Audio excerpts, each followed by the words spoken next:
Right, it's Mr. Brown here, and I'm attempting to bury a kitty. I found a little kitty cat who I'd seen before. My wife and I saw it here a couple weeks ago, digging out. You probably can't see much. Just digging a little spot. So, a very young kitty, and being the soft-hearted folk we are, we wanted to help it. And I brought some food out for it. It was in the next field. Even we'd seen it in our yard, and it scampered away. Last I saw it, it was in the field next door, hiding in a tuft of grass. And I went to it with some food. But it had left.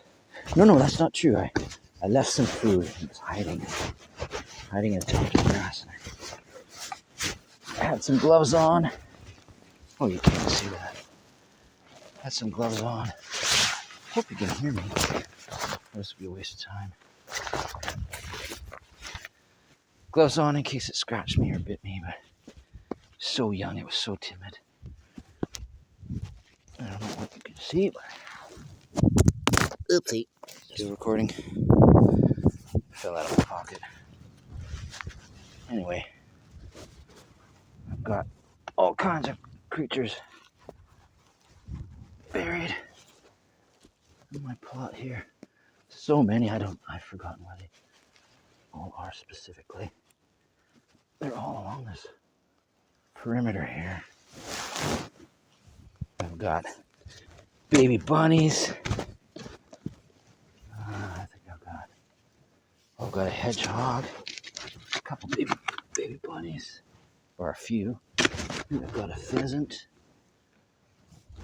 I found a couple owls, but they're not buried here. Anyway, I just found the kitten this evening, taking the dogs and the cat for an evening walk down the track, and I found the kitten right on the side of the road. It broke my heart. And I won't be too specific, but you'll probably get the idea. It was probably hiding in a tuft of grass right on the side of the road. And we live near the farm, and yeah, not very pleasant. It was flattened.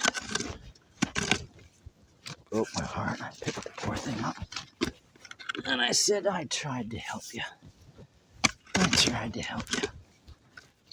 So I picked it up, brought it home, and I made a little bit of a box for it over here,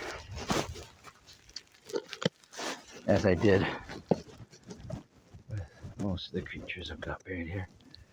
Little box. Try not to show you. Don't know what you can see.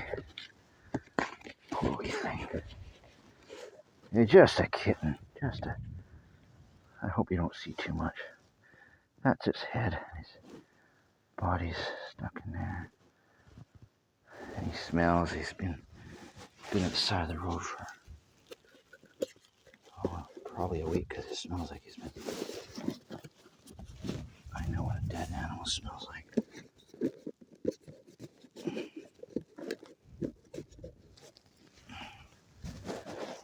Okay. Oh, poor thing. So it broke my heart. I'm not trying to be overly sentimental or emotional or anything like that. I'm not a fan of online emotive videos where people cry and sob and sniffle right on camera. It's like, you know what? Do your sniffling off camera. Get yourself together and then share your story. So anyway, I'm doing this for my own sake, really, just as memory, because it just breaks my heart. And one day, I'll look back on this and I'll remember, if I'm still not doing this thing in my old age, finding injured animals and dead creatures and taking them home, burying them. Okay. I don't know how much you could hear or probably see. Very, very little. I was gonna grab my guitar and sing a little song over it, but it's a bit too wishy-gushy.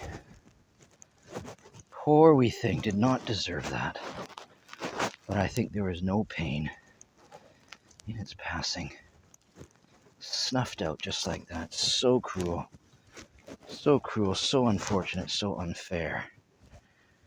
And it just makes me think how much it must break God's heart, you know, when his own wee ones pass away or are snuffed out. You know, poor helpless wee things, snuffed out with no chance to live. Human babies, you know, made in the image of God. Human babies, human beings, snuffed out before they've had a chance to live and open their eyes, breathe, and cry. Anyway, okay, now I'm being a bit sentimental, but it's very, very, the point still stands. It's very true. Very sobering and very sad. Okay, enough of my, here it is. There's the poor thing. Okay, night night, poor wee thing. That's that. Just at the side of my garden here. There's Peaches. There's Star Boy over there. Hey, Star. Good boy. It's too dark for you guys to see much. Okay, thanks for listening.